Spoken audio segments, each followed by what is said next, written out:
அனைவருக்கும் எனது அன்பான வணக்கம். திருவள்ளுவர் இயற்றிய திருக்குறளில் பொருட்பால் அதிகாரம் 43 அறிவுடைமை 428வது குறள். அஞ்சுவது அஞ்சாமை பேதமை, அஞ்சுவது அஞ்சல் அறிவார் தொழில். அஞ்ச வேண்டியவற்றுக்கு அஞ்சாமல் நடப்பது அறிவில்லாத செயலாகும். அஞ்ச வேண்டியதற்கு அஞ்சுவது அறிவுடையோர் செயலாகும்.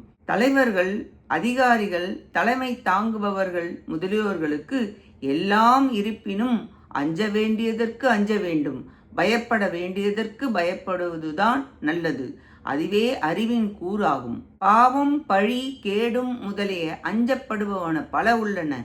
அஞ்சாமை என்றால் எண்ணாது செய்தல்.